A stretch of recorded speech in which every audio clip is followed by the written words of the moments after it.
Hello बच्चों, स्वागत है एक बार फिर से आपका अपने YouTube चैनल गुरुकुल बाबा में। और आज हम बात करने वाले हैं क्लास 12 के फिजिक्स के 4th चैप्टर संधारित्र तथा परावैद्युतांक के बारे में। इससे पहले इसके हमने 2 लेक्चर ले चुके हैं, तो उनको ध्यान समझे। धारिता क्या होती है और फिर आवेश की स्थिति ऊर्जा क्या होती है, ये सारी चीजें आपको पता होनी चाहिए। आज हम बात करने वाले हैं संधारित्र के बारे में कि संधारित्र क्या होता है। तो ध्यान से यहाँ पे भी चीजें समझिएगा। मैंने आपको पहले ही बताया था कि धारिता, संधारित्र में से एक वर्ड हमने निकाला था धारिता। और धारिता क्या होती है सर? आवेश को रखने की अधिकतम क्षमता, यानी कि आवेश को समायोजित करने की अधिकतम क्षमता को धारिता बोलते हैं। और धारिता का फॉर्मूला क्या होता था सर? C=Q/V, यानी कि किसी चालक को दिए गए आवेश तथा उस आवेश के कारण उसके विभव में परिवर्तन के अनुपात को क्या कहते हैं? धारिता कहते हैं। ये फॉर्मूला एग्जाम्पल लिखने के लिए होता क्या है? जितनी मात्रा आवेश से संचित की जा सकती है, आवेश की मात्रा संचित करने की क्षमता को ही धारिता कहते हैं। ये हमने पढ़ लिया। अब संधारित्र क्या होता है? तो देखिए, संधारित्र एक ऐसा समायोजन होता है, संधारित्र एक ऐसा समायोजन होता है जिसमें किसी चालक के आकार में परिवर्तन किए बिना, किसी चालक के आकार में परिवर्तन किए बिना उसमें आवेश की पर्याप्त मात्रा संचित की जा सकती है, यानी कि अधिक से अधिक मात्रा संचित की जा सकती है। कैसे? ध्यान समझिए क्या इसका मतलब हुआ। हमने बोला कि ये जो आप ब्लैक बोर्ड देख रहे हैं, ये एक चालक है। ये क्या है? ये एक चालक है। अब नहीं, ब्लैक बोर्ड बहुत बड़ा हो जाएगा, हमको भर के नहीं दिखा पाएंगे। आप यहां पे देखिए, हमने बोला कि ये क्या है? एक चालक है। और ये जब एक चालक है तो हम इस पर कितना आवेश संचित कर सकते हैं? कुछ आवेश संचित कर सकते हैं। चलिए आपको एकदम अच्छे तरीके से दिखाते हैं। अब आपको संधारित्र बना भी देते हैं। देखिए, ये क्या है? ये एक चालक है, एक चालक प्लेट है। ये एक चालक प्लेट है जिस पर कुछ आवेश है, जिस पर कुछ आवेश, मान लीजिए plus plus plus plus plus plus plus plus plus plus plus. तो हमने बोला इस चालक प्लेट की धारिता कितनी होगी? इस चालक प्लेट पे अच्छा, संधारित्र होता क्या समझे? मैं पहले संधारित्र की परिभाषा लिख दूं। बताया ना, संधारित्र एक ऐसा समायोजन है, लिखना चाहेंगे तो लिख लीजिए। संधारित्र एक ऐसा समायोजन है जिसमें किसी चालक के आकार में परिवर्तन किए बिना उसमें आवेश की पर्याप्त मात्रा संचित की जा सकती है। यानी किसी चालक में आवेश की अधिक मात्रा जितनी संचित कर सकता है, उससे अधिक मात्रा अगर हम संचित करवा दे तो उसी समायोजन को क्या बोलते हैं? संधारित्र बोलते हैं। तो देखिए, ये एक चालक था जिस पर इतने आवेश संचित थे, तो इसकी धारिता थी वो क्या थी? Q/V थी। यानी कि धारिता जितनी बढ़ेगी, धारिता भी क्या होती है? आवेश संयोजन करने की क्षमता को धारिता कहते हैं। तो जितनी धारिता अधिक होगी उस पर उतना ही हम आवेश अधिक रख सकेंगे। तो हम अगर धारिता बढ़ा दें तो क्या संधारित्र का समायोजन ऐसे ही होता है? धारिता के सिद्धांत पर ही वो काम करता है। चीजें ध्यान समझिएगा। हमें इस पर अधिक से अधिक आवेश संग्रहित करना है, अधिक से अधिक आवेश रखना है। तो यहां पर अगर हम चीजें देखें तो ये C= क्या है? Q/V है। अगर हम इस विभव को कम कर दे तो क्या हम यहाँ पे अधिक और अधिक आवेश ला सकते हैं? देखिए, अगर विभव कम हो गया, जैसे मान लीजिए ये Q था आपका 8 और V था 4, तो ये क्या आएगा? इसकी धारिता 2 ही हो गई। इसकी धारिता 2 ही हो गई। लेकिन अगर हम विभव कम कर दे, 4 की जगह अगर 2 कर दे किसी तरीके से, तो क्या आ जाएगा? धारिता C। यानी कि इसकी आवेश संग्रहण करने की क्षमता जिसका विभव 4 था उससे अधिक है। तो हम इसमें विभव का ही सिद्धांत लगाते हैं, विभव को ही कम करते हैं। अब देखिए, मैं कुछ चीजें आपको लिखवा रहा हूं, लिखेंगे हम लोग, उसके बाद से आगे बढ़ेंगे।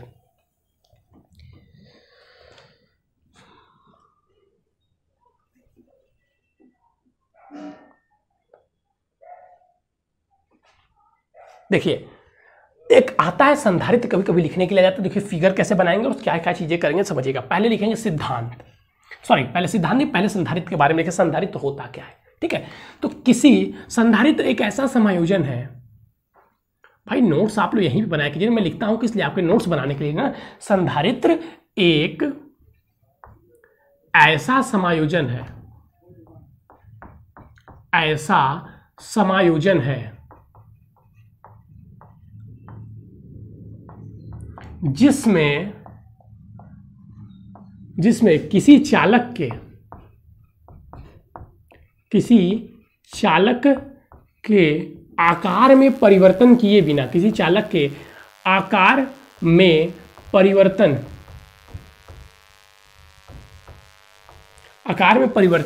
किए बिना, आकार में परिवर्तन किए बिना उसमें आवेश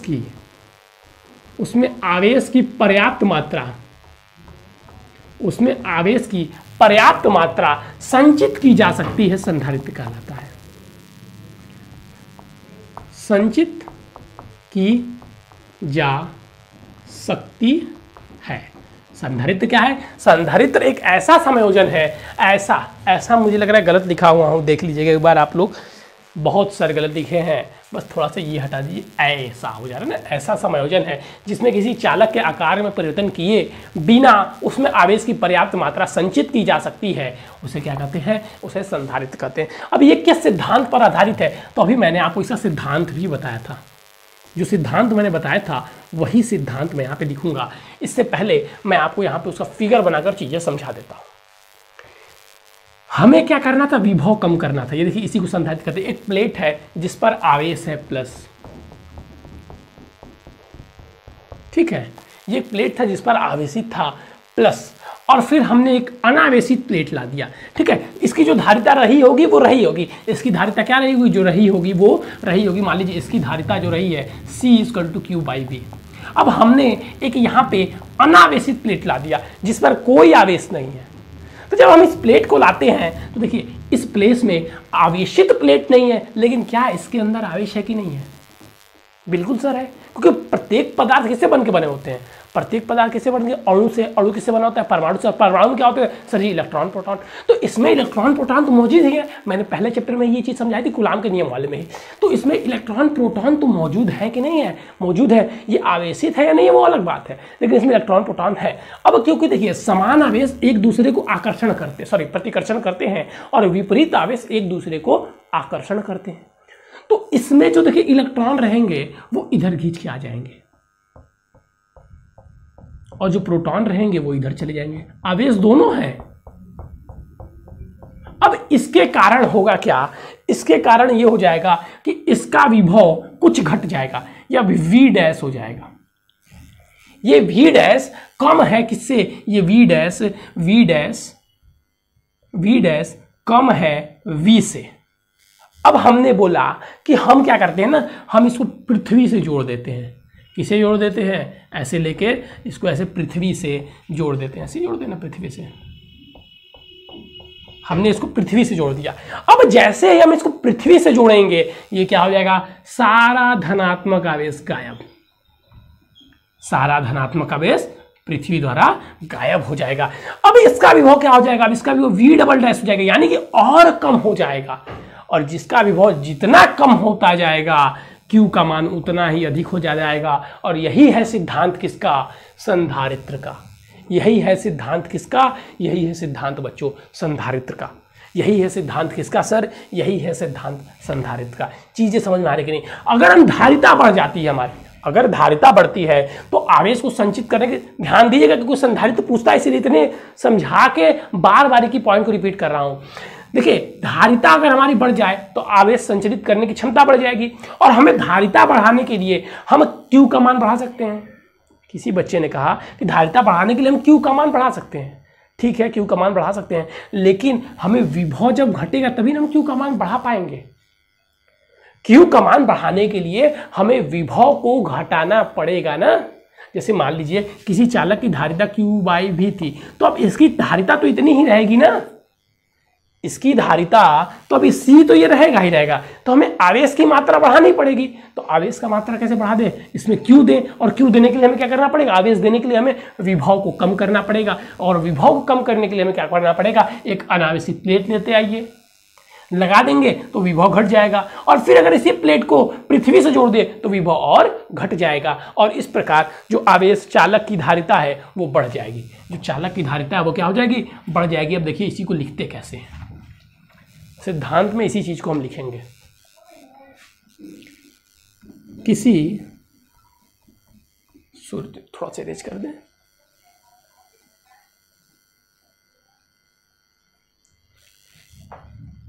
यहां से थोड़ा सा और अच्छे से लिखते हैं ना, इसका सिद्धांत, क्योंकि ये आता है इसलिए इसका अच्छे से लिख रहे हैं। इसका सिद्धांत इस तथ्य पर आधारित है,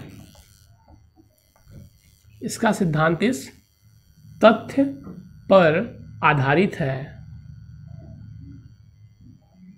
इसका सिद्धांत इस तथ्य पर आधारित है कि जब किसी आवेशित चालक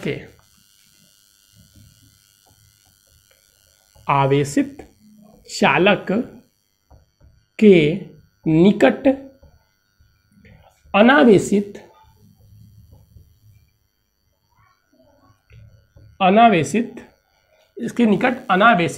चालक को लाते हैं तो चालक का विभव का घट जाता है, तो चालक का विभव घट जाता है, चालक का विभव क्या होता है, चालक का जो विभव होता है वो घट जाता है। तथा यदि अनावेशित चालक को पृथ्वी से जोड़ दिया जाए, जो कि हमने वहां पे आपको करके दिखाया है, यदि अनावेशित चालक को पृथ्वी से जोड़ दिया जाए तो चालक का, यहां पे लिख दे रहा हूं, उसके बाद चालक का विभव और भी कम हो जाता है,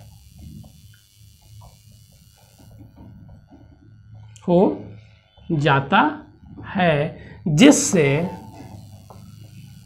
क्या होता है, चालक की धारिता बढ़ जाती है, चालक की धारिता बढ़ जाती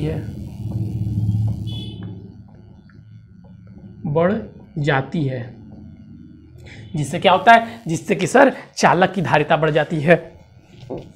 और संधारित्र क्या करता है, हमें बढ़ाना क्या था, हमें चालक की धारिता ही बढ़ानी थी, और इसी संयोजन को, जिससे कि हम चालक की धारिता बढ़ा लेते हैं, इसी संयोजन को क्या बोलते हैं, इसी संयोजन को हम लोग बोलते हैं क्या, संधारित्र। इस पूरे संयोजन को जो कि हमने इसके धारिता बढ़ाने के लिए किया, इसी को हम लोग क्या बोलते हैं, इसी को हम लोग संधारित्र बोलते हैं बच्चा, इसी को हम लोग संधारित्र बोलते हैं, इसी को हम लोग क्या बोलते हैं, संधारित्र बोलते हैं।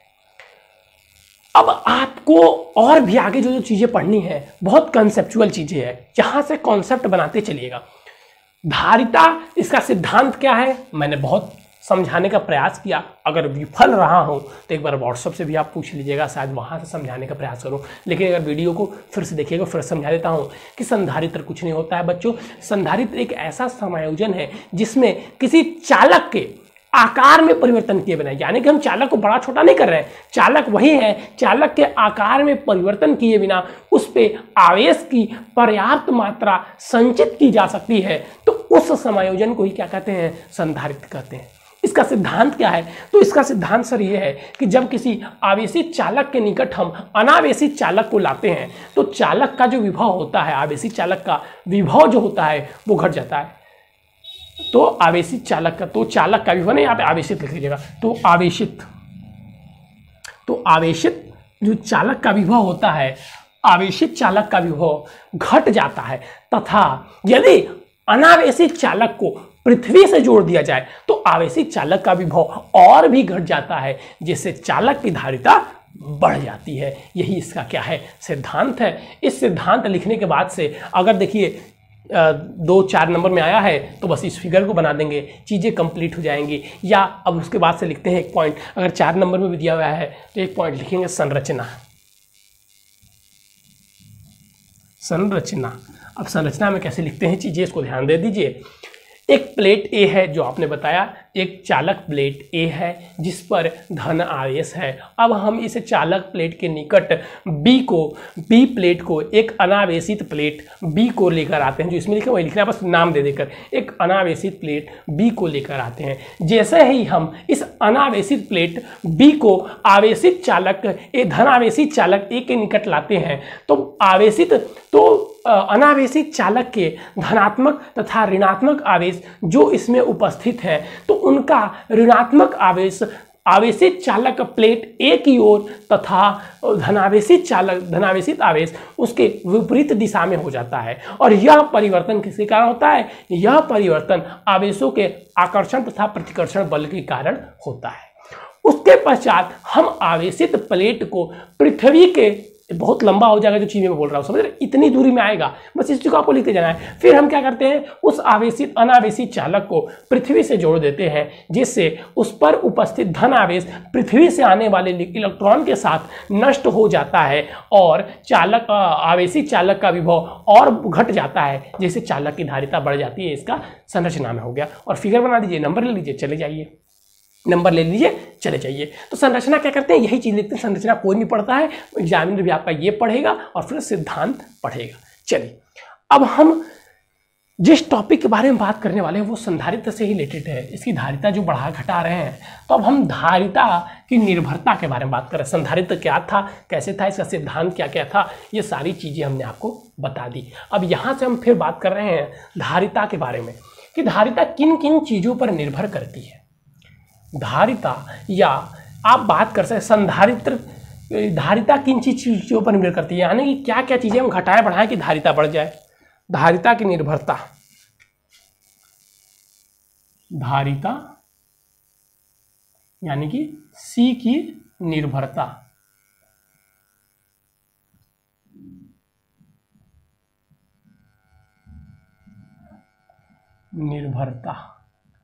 ठीक है। धारिता की निर्भरता किस किस चीजों पे धारिता निर्भर कर रही है। संधारित्र की धारिता की आप बात कर रहा हूं, पूरा चीजें लिख देता हूं क्योंकि अब संधारित्र की चर्चा हम कर रहे हैं तो संधारित्र के बारे में बात कर रहे हैं, ठीक है। संधारित्र लिख देता हूं, संधारित्र, जो आप कंफ्यूज हो जाएंगे, संधारित्र की धारिता C की निर्भरता, किसकी धारिता की बात हो रही है, किसकी धारिता की बात हो रही है सर, संधारित्र की धारिता की बात हो रही है। निर्भरता, ठीक है, यहाँ पे ये नहीं रहेगा ना, ऐसे रहेगा, ठीक है। निर्भरता, संधारित्र की धारिता की निर्भरता, तो ध्यान से चीजों को समझेगा। संधारित्र क्या होता था, ऐसे एक प्लेट होता था दो, और इसको ये पृथ्वी से ऐसे ऐसे जोड़ दीजिए सर, ठीक है। इस पर धन आवेश होता था, इस पर ऋण आवेश होता था, इनके बीच में कुछ डिस्टेंस होता था, मान लीजिए इनके बीच में डिस्टेंस क्या है, T है, इनके बीच में डिस्टेंस क्या है, मान लीजिए TD है, ठीक है। और ये जो प्लेट है ये क्या है, ये ऐसी एक लाइन थोड़ी ना, एक प्लेट है, जैसे मान लीजिए इस प्लेट है तो इस प्लेट का कुछ क्षेत्रफल होता होगा ना, जैसे मान लीजिए देखिए ये हमारी क्या है, ये हमारी कॉपी है, तो ये ऐसे है, ये चीज़ देखिएगा, ये ऐसे है, तो आपको बस ये पोर्शन दिखाई दे रहा है, ये लाइन, और ये भी ऐसे है, तो इसका ये कुछ क्षेत्रफल है ना, तो इन प्लेटों का कुछ क्षेत्रफल भी होता है। तो मान लीजिए इनका क्षेत्रफल क्या है, A है, इनका क्षेत्रफल क्या है, A है, दोनों प्लेटों का जो क्षेत्रफल है वो ये है। तो ये किस चीज पर इसकी धारिता निर्भर करती है वो हम जानने वाले हैं। तो देखिए इसकी धारिता, संधारित्र की धारिता C, मैं डायरेक्ट लिख रहा हूँ, पॉइंट डाल के मैं बोलूंगा भी आपको, आप लिखते जाइएगा। संधारित्र की जो धारिता D होती है ये क्षेत्रफल के अनुक्रमानुपाती होती है।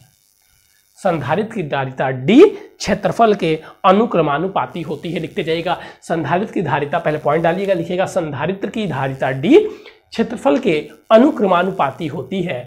अर्थात जब भी संधारित्र की प्लेटों का क्षेत्रफल बढ़ाया जाता है तो इसकी धारिता बढ़ती है। यदि संधारित्र की प्लेटों का क्षेत्रफल बढ़ाया जाता है तो इसकी धारिता बढ़ती है। और एक बात रख लीजिएगा, ये एक यहाँ से एक MCQ प्रश्न आता है, ये इंपॉर्टेंट है, या तो आपको ये आप पूछ सकता है पूरा निर्भरता ही 4 नंबर में, या तो एक MCQ प्रश्न, लेकिन ये इंपॉर्टेंट है, इसको टिक कर लीजिएगा। चलिए, तो संधारित्र की धारिता बढ़ाने के लिए हम क्या कर सकते हैं, यदि संधारित्र की प्लेटों का क्षेत्रफल बढ़ाया जाता है तो उनकी धारिता बढ़ती है। अर्थात संधारित्र की धारिता प्लेट के क्षेत्रफल के अनुक्रमानुपाती होती है। फिर आप ऐसे लिख के इसको बॉक्स में बंद कर देंगे, ठीक है। चलिए, अब दूसरा पॉइंट है वो क्या बोलता है, संधारित्र की जो धारिता है ये 1 इज इनवर्सली प्रोपोर्शनल, यानी कि वृत्तक्रमानुपाती होती है प्लेटों के बीच की दूरी के। अर्थात जो संधारित्र की धारिता होती है वो संधारित्र के प्लेटों के बीच, संधारित्र की प्लेटों के बीच की दूरी के वृत्तकुमानुपाती होती है। अर्थात यदि संधारित्र की प्लेटों के बीच की दूरी को बढ़ाया जाता है, संधारित्र की प्लेटों की बीच की दूरी को बढ़ाया जाता है तो धारिता घटती है। अब ऐसा क्यों होता है यहाँ पे देखेंगे। प्लेट वाला तो सब प्लेट बढ़ाएंगे, क्षेत्रफल बढ़ाएंगे तो इसका मतलब तो सिंपल है, क्षेत्रफल बढ़ाएंगे तो आवेश ज्यादा संचित कर पाएंगे। अब दूरी वाले से क्या होता है, क्यों धारिता घटती है, इसको ध्यान दीजिएगा। हम मान लीजिए प्लेट यहाँ था और यहाँ था, जब प्लेट की दूरी बढ़ा देंगे तो जो अनावेशित चालक था, जो इसको आवेशित कर दे रहा था, इसके बल के कारण इसको आवेशित कर रहा था ना, तो ये उतना आवेशित नहीं कर पाएगा। दूर होने के कारण ज्यादा आकर्षण प्रतिकर्षण बलों की कमी आ जाएगी, जिसके कारण धारिता क्या होगी, घट जाएगी। और जब ये धनात्मक ज्यादा नहीं होगा तो इसका विभव भी ज्यादा कम नहीं होगा। इसलिए आवेशित चालक की संधारित्र की प्लेटों के बीच की दूरी बढ़ने से धारिता घट जाती है। अर्थात संधारित्र की प्लेटों के बीच की दूरी बढ़ाने से धारिता घट जाती है। फिर ऐसे ही लिख देंगे C is inversely proportional to 1/d, यानी कि d क्या है, उनके बीच की दूरी है। नेक्स्ट पे आते हैं। नेक्स्ट जो हमारा थर्ड कहता है, अब इसके बारे में थोड़ा सा आपको मुझे बढ़िया से बताना पड़ेगा।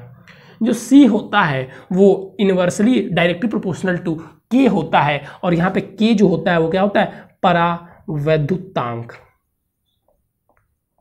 परावैद्युतांक। अभी सर परावैद्युतांक क्या होता है?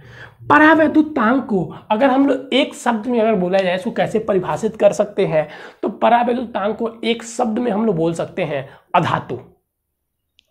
परावैद्युतांक को हम लोग एक शब्द में बोल सकते हैं अधातु या कुचालक। सबसे अच्छा वर्ड है इसके लिए कुचालक। परावैद्युतांक क्या है? कुचालक है। वे पदार्थ जिनमें उनके बाहरी कक्षक के इलेक्ट्रॉन नाभिक से दृढ़तापूर्वक बंधे होते हैं, उन्हीं को तो कुचालक भी कहते हैं ना। जिनके बाहरी कोश के इलेक्ट्रॉन नाभिक से दृढ़तापूर्वक बंधे रहते हैं वो क्या कहलाते हैं? वो कुचालक कहलाते हैं, और उसे ही परावैद्युतांक कहते हैं। यानी कि जो धारिता होती है वो परावैद्युतांक के अनुक्रमानुपाती होती है। अब देखिए सबका परावैद्युतांक अलग अलग होता है।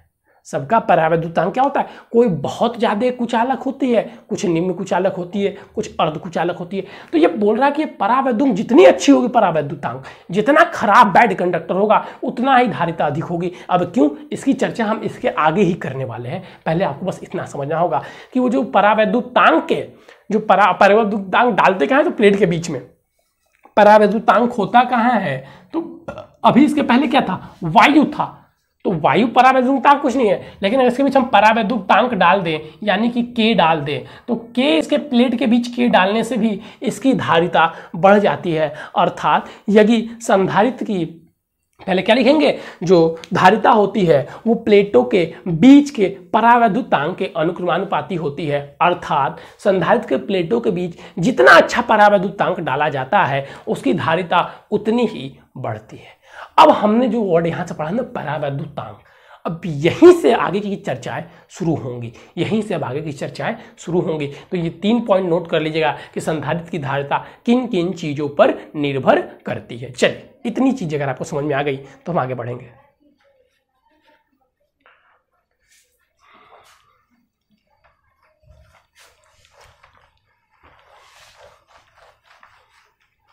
चलिए, अब हम बात करेंगे परावैद्युतांक के बारे में। संधारित्र में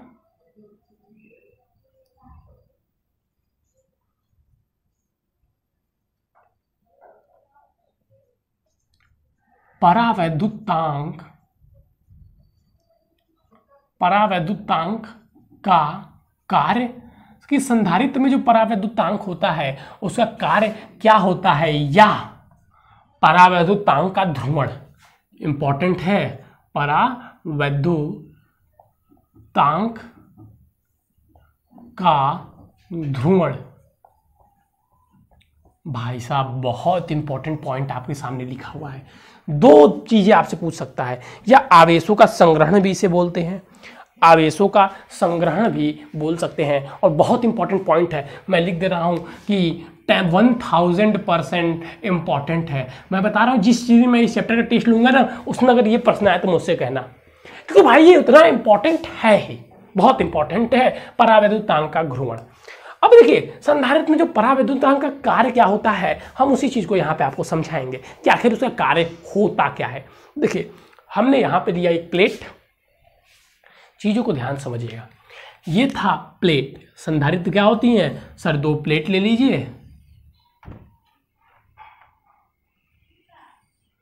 दो प्लेट ले लीजिए, इस पर धन आवेश आ जाएगा और अनावेशित प्लेट। सब जगह हम वो चीज़ें दिखाएंगे नहीं कि हम क्या कर रहे हैं, जोड़ रहे हैं, आ रही हैं। जब आपको संधारित्र बताया तो बता दिया, अब फिगर बनाना होगा तो डायरेक्ट ऐसे ही बताएंगे और फिर इसको जोड़ देंगे किससे, पृथ्वी से।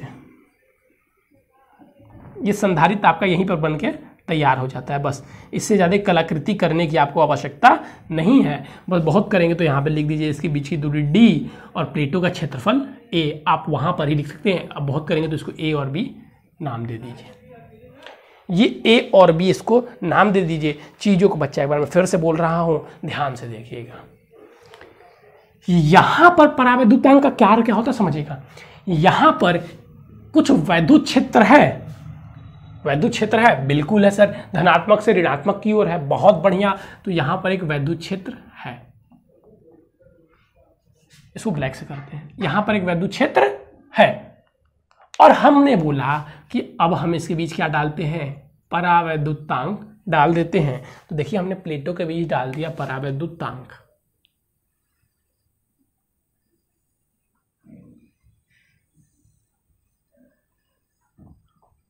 परावैद्युतांक के। अब चीजों को ध्यान समझिएगा बच्चा, कोई भी पदार्थ किससे मिलकर बना होता है, सारी चीजें वहीं पे आएंगी। इसीलिए कहता हूं ना कि अगर फिजिक्स में आपने पहले चैप्टर से अच्छे से नहीं पढ़ा है तो फिर आपको चीजें परेशानी होने लगेंगी। अभी पिछले लेक्चर, अभी पीछे भी यही बात कर रहा था 2 मिनट पहले। कोई भी पदार्थ किससे मिलकर बना होता है सर जी, अणु से। अणु किससे मिलकर बना होता है सर जी, परमाणु से। परमाणु में क्या होते हैं, इलेक्ट्रॉन, प्रोटॉन, न्यूट्रॉन। और परावैद्युतांक में भले ही इलेक्ट्रॉन नाभिक से दृढ़ता पूर्वक बंधे होते हैं, लेकिन क्या उसमें इलेक्ट्रॉन होते हैं, जी सर। क्या उसमें प्रोटॉन होते हैं, जी सर। तो देखिए जब हम परावैद्युतांक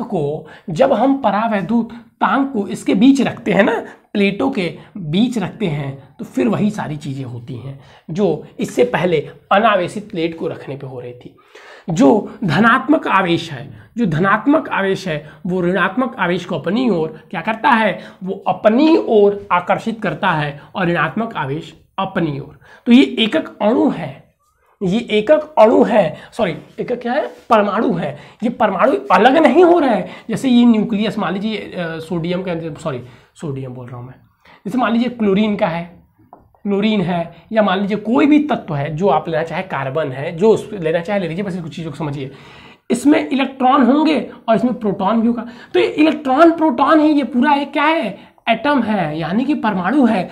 तो इस परमाणु का जो ऋणावेशित है वो धनात्मक प्लेट की ओर हो जाता है। क्यों? क्योंकि ये इसको आकर्षित करता है, और जो धनात्मक आवेश है वो ऋणावेशित प्लेट की ओर हो जाता है। ठीक इसी प्रकार, क्योंकि ये क्या है, ये परावैद्युतांक एक पदार्थ है, और पदार्थ परमाणु से मिलकर बना होता है, सॉरी अणु से, और अणु परमाणु से। तो इसके परमाणु इसमें बहुत सारे होंगे, और सारे परमाणुओं का हाल यही, सारे परमाणुओं का हाल क्या है, यही है। सब आकर्षण के कारण क्या हो रहे हैं, प्लस माइनस में परिवर्तित हो जा रहे हैं। फिर देखिए अब इनमें जो होगा, ये धन वाला भी इसको आकर्षित करेगा और ये भी इसको आकर्षित करेगा, तो फिर इधर माइनस, फिर इधर प्लस, माइनस प्लस, फिर माइनस प्लस,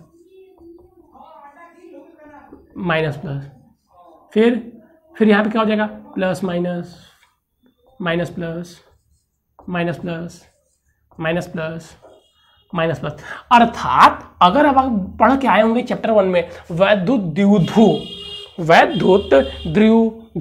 तो ये वैद्युत द्विध्रुव की भांति कार्य करने लगते हैं। इसके सभी एटम क्या करते हैं, वैद्युत द्विध्रुव की भांति कार्य करने लगते हैं। जब ये वैद्युत द्विध्रुव की भांति कार्य करने लगते हैं, जब ये क्या करते हैं, वैद्युत द्विध्रुव की भांति कार्य करने लगते हैं, तब देखिए इस इंड की अगर बात की जाए, अगर इस इंड की बात की जाए तो इसको अगर ध्यान से देखेंगे तो पूरा ऋणात्मक है और ये क्या है, धनात्मक है। तो इनके कारण भी एक वैद्युत क्षेत्र उत्पन्न हो जाता है और उस वैद्युत क्षेत्र की दिशा कैसी होती है, उस वैद्युत क्षेत्र की दिशा इधर की ओर होती है, ई डैश, यानी कि संधारित्र के वैद्युत क्षेत्र की विपरीत दिशा में होती है। संधारित्र की वैद्युत क्षेत्र की विपरीत दिशा में होती है, जिससे क्या होता है, संधारित्र का वैद्युत क्षेत्र घट जाता है। इसके कारण क्या होता है, संधारित्र का वैद्युत क्षेत्र जो ई होता है, मान लीजिए अब 2 न्यूटन की बल से आप इधर की ओर जा रहे हैं और कोई आपको इधर से 0.5 न्यूटन के बल से खींच रहा है, तो आप इधर जाएंगे तो, लेकिन कितने, 1.5 न्यूटन के बल से जाएंगे। ठीक इसी प्रकार ये भी इसमें से माइनस होगा ना, तो क्या होगा, संधारित्र का जो पहले वैद्युत क्षेत्र था वो उससे कम हो जाएगा। जी सर, कम हो जाएगा। चीजें समझा रहा हूं, समझिए क्या होगा, वैद्युत क्षेत्र कम हो जाएगा। अब हमें पता है कि E इक्वल टू होता है, वैद्युत विभव में हमने पढ़ा है E इक्वल टू क्या होता है, V इक्वल टू होता है E/d। और हम यहां पे देख रहे हैं कि जो वैद्युत क्षेत्र है ये डायरेक्टली प्रोपोर्शनल है। वैद्युत क्षेत्र वैद्युत विभव के डायरेक्टली प्रोपोर्शनल है ना, और जब वैद्युत क्षेत्र वैद्युत विभव के डायरेक्टली प्रोपोर्शनल है तो इससे क्या होगा, वैद्युत विभव घट जाएगा। वैद्युत विभव, क्योंकि देखिए लिख दे रहा हूं ये चीज भी पॉइंट बना के, अब ऐसे तो ये सारी चीजें लिखवाऊंगा, मतलब बोलूंगा आप लिखिएगा। अब यहां पर लिखेंगे चूंकि संधारित्र की वैद्युत क्षेत्र घट जाती है। अच्छा, ये तो डायरेक्ट लिखवाना बेकार है ना, क्योंकि वैद्युत क्षेत्र घट जाता है तो इससे क्या घट जाएगा, इससे वैद्युत विभव भी घट जाएगा, क्योंकि वैद्युत क्षेत्र घट रहा है तो इससे वैद्युत विभव भी घट गया। और जब वैद्युत विभव घटेगा तो धारिता इंक्रीज करेगी, और हमें धारिता ही तो इंक्रीज करना था, जो कि हमने पहले पढ़ा था कि अगर प्लेटों के बीच परावैद्युतांक डाल देते हैं, यदि प्लेटों के बीच परावैद्युतांक डाल देते हैं तो संधारित्र की धारिता क्या होती है, बढ़ जाती है। इसी चीज को हमने समझा है, इसी चीज को हमने क्या किया है, समझा है।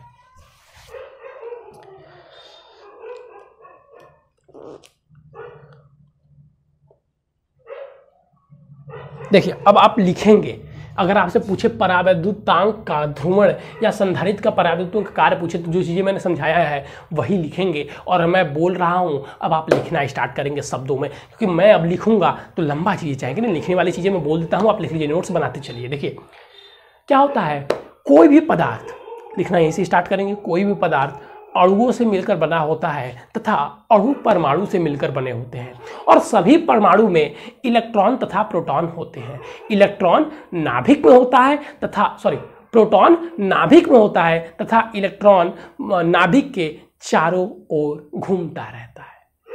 परावैद्युतांक में इलेक्ट्रॉन नाभिक से दृढ़तापूर्वक बंधे होते हैं, जबकि परावैद्युतांक में इलेक्ट्रॉन नाभिक से दृढ़तापूर्वक बंधे होते हैं। जब परावैद्युतांक को संधारित्र की प्लेटों के बीच में रखा जाता है, जब परावैद्युतांक को संधारित्र की प्लेटों के बीच में रखा जाता है तो ये क्या स्थिति उत्पन्न हो जाती है, तो आकर्षण तथा प्रतिकर्षण बल के कारण परावैद्युतांक के सभी परमाणु ध्रुवित हो जाते हैं। यानी कि परमाणु का ऋणात्मक आवेश धनात्मक आवेश की ओर खिसक जाता है तथा धनात्मक आवेश ऋणात्मक आवेश की ओर खिसक जाता है, जिससे कि यह एक द्विध्रुव की भांति व्यवहार करते हैं। और चालक के सभी परावैद्युतांक के सभी परमाणु ही द्विध्रुव की भांति व्यवहार करने लगते हैं, जिससे कि ये संधारित्र की प्लेट के भीतर एक दूसरा वैद्युत क्षेत्र उत्पन्न कर देते हैं, जिसकी दिशा संधारित्र के वैद्युत क्षेत्र की दिशा के विपरीत होती है। जिसकी दिशा संधारित्र की वैद्युत क्षेत्र की दिशा के विपरीत होती है। जिसकी दिशा क्या होती है, संधारित्र की वैद्युत क्षेत्र की दिशा के विपरीत होती है, जिससे संधारित्र का वैद्युत विभव घट जाता है। जिससे क्या होता है, संधारित्र का वैद्युत विभव घट जाता है, क्योंकि संधारित्र का वैद्युत विभव इक्वल टू होता है V इक्वल टू ED। तो V जो है वो E के डायरेक्टली प्रोपोर्शनल होता है। तो चूंकि वैद्युत क्षेत्र घट जाता है, जिसके कारण वैद्युत विभव भी घट जाता है, और चूंकि वैद्युत विभव घटता है अतः संधारित्र की धारिता बढ़ जाती है। ठीक है, तो यहीं तक आज हम आपको बताएंगे। ये चीज़ें समझिएगा ध्यान से, क्योंकि परावैद्युतांक कार्य पूछता है और समझ गए अगर आप तो लिखना बड़ी बात नहीं है, शब्दों में ही लिखा जाता है, बुक का रट के नहीं आप लिख सकते। 12th में है ना आपको चीज़ें समझना ही है।